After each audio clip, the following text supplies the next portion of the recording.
Today on the African Diaspora News Channel, we're going to be talking about the quiet installation of a U.S. radar system in Tobago, which is now raising serious concerns across the Caribbean.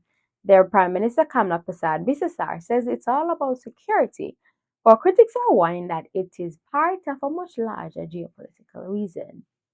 I'm Whitney Mckoy, and let's get into it. Max 2 has been here at MCOLF Atlantic Field for about 10 days, performing a field op in support of Gator system testing.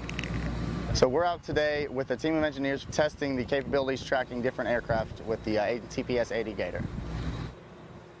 It's a radar to track air targets, and we create an air picture which we push through the CTN and the CAC-2S.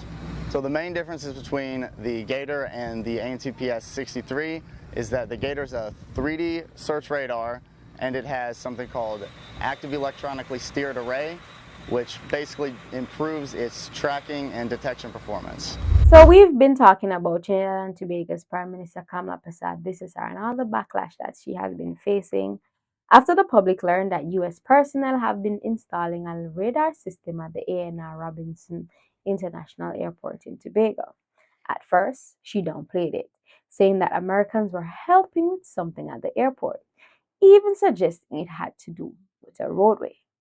But now she has confirmed that the installations are, in fact, part of a new radar surveillance system. The Prime Minister says she kept the information secret because it was a sensitive national security issue.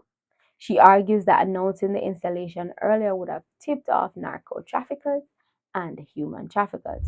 Prime Minister Kamla Persad-Bissessar has now confirmed that the United States is installing a new radar system in Tobago to monitor activity within and beyond Trinidad and Tobago's borders. Speaking to reporters after a laptop distribution event on Thursday, Persad-Bissessar verified that U.S. troops remain in the country and are assisting with surveillance upgrades in Tobago. Further inquiries, yes, in Tobago, there are some U.S. Marines there, and they're helping us with the airport.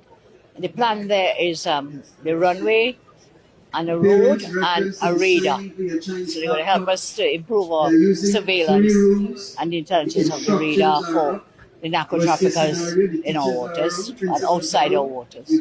Her admission comes days after saying there was no U.S. Marines in Trinidad and Tobago. Meanwhile, Chief Secretary Farley Augustine made it clear that he does not support any foreign installation on the island. I do not support any kind of installation in Tobago that draws us in to whatever is happening between the U.S. and Venezuela. In her words, and I quote, "It would be counterproductive to our citizens' safety." According to Persad-Bissessar, the country's old radar system was barely working, functioning sporadically, inefficiently, and failing to cover the nation's full air and sea territory. She also says the Coast Guard could not access real-time data and that the old system had been compromised.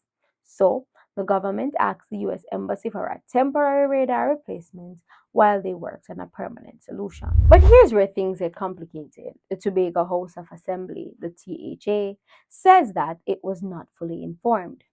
The Office of the Chief Secretary confirmed that U.S. workers have indeed been on site at the airport, but Chief Secretary Farley Augustine said he only learned of the Prime Minister's confirmation after completing a live interview. He has since spoken with her directly and requested full details about the project. Augustine made sure to emphasize Tobago's neutral stance, saying the island's priority is stability and security. This radar system wasn't even supposed to be in Tobago originally. The United States first intended to set it up in Maurice Bishop International Airport in Grenada, but Grenada did not meet Washington's deadline and was still awaiting a technical report. Some Grenadians even staged protests over the installation, so the project shifted, quietly, I guess, to Tobago instead.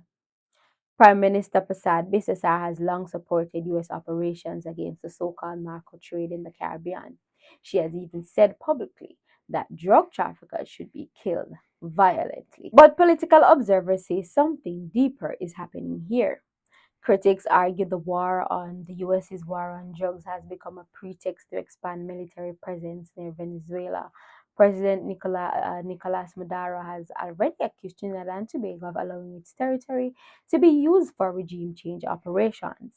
And this comes only days after U.S. President said land strikes on Venezuela will begin very soon. Put together, the timing is definitely raising alarms across the region. So the big question now, is this radar system simply about protecting Trinidad and Tobago's borders? Or is it another step in positioning U.S. military assets closer to Venezuela? And should Caribbean leaders be more transparent when foreign military systems are being placed on their soil? Let me know your thoughts in the comments. For the African Diaspora News Channel, I'm Whitney Mckoy. Thanks for watching.